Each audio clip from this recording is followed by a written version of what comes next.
จากการลงทุนในหุ้นและคริปโตได้แท้บ่นะตัวนี้ถือว่าเป็นคำถามยอดฮิตกับบรรดานักลงทุนหลายๆท่านเลยเนาะ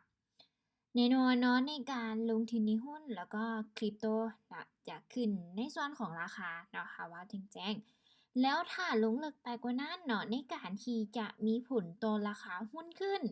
ราคาหุ้นรวงหรือว่าราคาของคริปโตขึ้น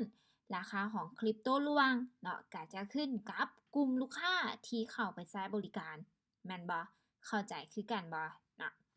พอในการลงทุนเนาะทุกอย่างแม่นจะขึ้นกับฐานลูกค้าหรือว่าขึ้นกับเม็ดเงินซึ่งในองค์ประกอบก็จะมีในส่วนของเศรษฐกิจในส่วนของสังคมเนาะจะมีส่วนเกี่ยวข้องแต่ในการที่อยากให้สำเร็จในการลงทุนในหุ้นแล้วก็คริปโตเนาะ สำคัญคือเข้าใจในรูปแบบของตลาดเนาะหรือว่าง่ายๆคือเริ่มต้นลงทุนแบบใดเนาะอยากให้ตนเองเนี่ยกลายเป็นนักลงทุนที่ประสบความสำเร็จแล้วก็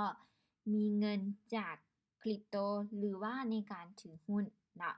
ซึ่งบทเรียนตัวนี้นี่จะเป็นบทเรียนเริ่มต้นขั้นพื้นฐานให้กันกับมือใหม่ หรือว่าผู้ที่เข้ามาในระยะหนึ่งแต่ต้องการ profit การทำกำไรให้กันกับตัวเองทุกๆครั้งเนาะจะมีตั้งแต่วิธีการเนาะขั้นเริ่มต้นเนาะจนถึงขั้นสำเร็จเนาะซึ่งตัวนี้ก็จะมีในวิธีเนาะแล้วก็ในขั้นตอนเนาะที่เราควรที่จะได้ปฏิบัติเนาะก็คือในหัวข้อแรกเนาะเมื่อเราอยากจะสำเร็จเนาะเราก็ต้องปฏิบัติตามตัวนี้เนาะ ซึ่งในข้อแรกเนาะที่ว่าข้อยได้ยกตัวอย่างมาเนาะถ้าเจ้าเป็นคนหนึ่งที่อยากจะลงทุนในหุ้นแล้วก็คริปโตบ่ว่าจะใช้ไทม์เฟรมใดใช้เวลาเท่าใดก็มีกำไรหนึ่งจะต้องมีความภาวะเนาะสภาพเนาะอ่าการเตรียมพร้อมของตนเองนะมาเป็นอย่างดีเลยเนาะในตัวอย่างก็คือ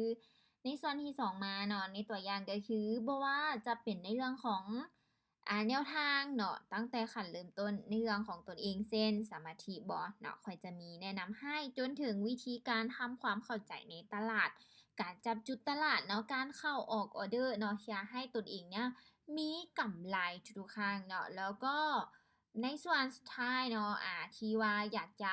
แนะนำให้แบบเจาะลึกที่สุดเลยเนาะก็คือถ้าเจ้าอยากจะสำเร็จแบบคล่องแคล่วโดยที่บ่เรียนเพียงแต่ว่าทฤษฎีเนาะ ข้อยก็จะมีการนำท้าฝึกอย่างสม่ำเสมอในตลาดตัวจริงทดสอบกลยุทธ์เนาะแล้วก็บันทึกการวิเคราะห์ของเจ้าเนาะแล้วก็ในส่วนที่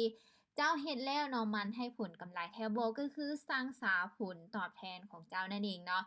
ในการหาเงินเนาะในตลาดเนาะมันจะง่ายขึ้นเมื่อเจ้าเรียนรู้ให้หลายขึ้นหรือว่าเจ้าเข้าใจในตลาดหุ้นให้หลายขึ้นเนาะเพราะว่าทุกอย่างเนาะมันจะขึ้นกับกลุ่มลูกค้าก็แม่น แต่ในส่วนลึกๆในการหาเงินในตลาดแมนเฮาส์สามารถเบิ่งจากจุดทำการซื้อทำการขายทำการซื้อทำการขายในตลาดได้เลยเนาะซึ่งในตัวนี้ก็จะมีแบบครบจบเลยเนาะเจ้าอาจจะบ่ได้เสียเวลาศึกษานะหลายๆอย่างเนาะถ้าว่าเจ้าเนาะอยากจะแลกเปลี่ยนบทเรียนตัวนี้กับข้อยเนาะมันจะครบจบให้กับเจ้าเลยบ่ว่าจะลงทุนในหุ้น ในในคู่เงินใดก็ตามแล้วก็ในไทม์เฟรมที่เท่าใดก็ตามในแพลตฟอร์มใดก็ตามเนาะเจ้าสามารถที่จะนำเอาตัวนี้ไปปรับใช้ได้เลยเนาะตัวนี้นี่ก็คือสามารถเข้ามาแลกเปลี่ยนบทเรียนกับข้อยแบบฟรีๆได้เนาะ